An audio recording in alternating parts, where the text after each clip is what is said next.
Whether you're looking for answers to specific life questions or simply hoping to become the best version of you possible, welcome to the Mental Breakdown and Psychreg podcast, where we offer insight, information, and strategies based upon research and years of practice as psychologists.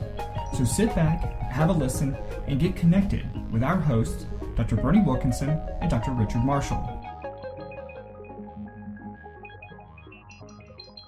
A couple of weeks ago, we talked about the relationship between addiction and social connections, the importance of social connections as it relates to, sort of a prevention or a way to decrease risk for substance abuse. Right. We're always searching for explanations for Right. why people become addicted. Right. And one of them is, of course, the absence or a shortage Right. of social connections, not feeling connected to anybody else. Right. So today we're going to talk about another aspect of addiction, and that is addiction as it relates to just some general deprivation. Right. Interesting perspective here, Right. and one I hadn't thought about before. She links addiction to deprivation, Right. a need, a deprived need Right. that you're trying to satisfy. Makes sense intuitively. And as we mentioned earlier, the reason we frequently talk about addiction, I didn't realize this, 91% of addicts relapse. Right.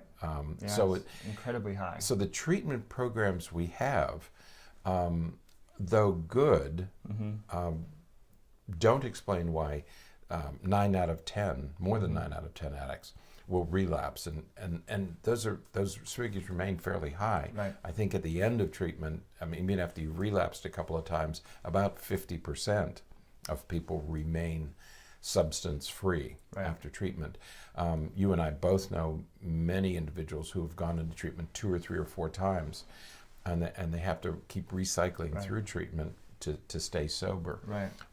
So it's, and all of us are hearing about the opioid addiction and the high body count Right. because of that. So it remains an unsettled question. And I Right. think any information we get that informs us about why addictions occur that might lead to more effective interventions is Right. worth talking about. And I think this is a good one.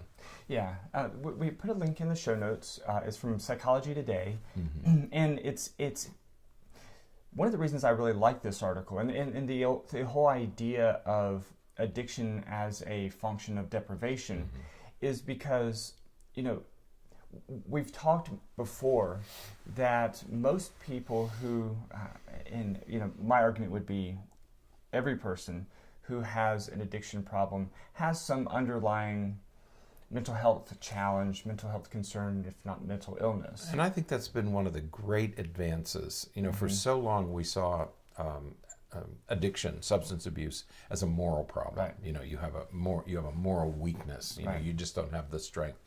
One of the great advances was, no, you're meeting some need. Right. There's something else going on Right. that whatever substance it is satisfying. Right. Okay, and that I think was a great step forward. Right.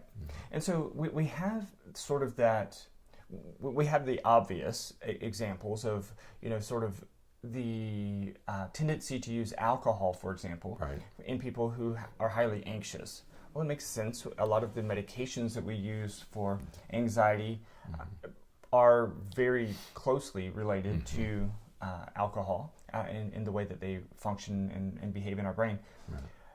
But one of the arguments people make in contrast to my perspective is they'll say, well, what about those people who just use for fun or just use socially? And we'll talk to people who say, well, I just use because it lets me relax and I can be more social with my friends and things like that.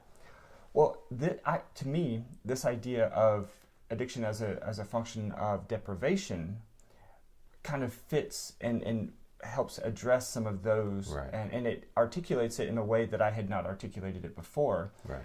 Because it says, if you need a substance to relax, if you need a substance to be able to socialize and to engage with your peers, then there's some form of deprivation. Either it's a social skills deficit, or it's a confidence deficit, or there's some kind of deficit or deprivation there that the substance is filling. Social anxiety. Yeah. People who have social anxiety have to take a couple of drinks before they go to the event. Right. And then they drink at the event.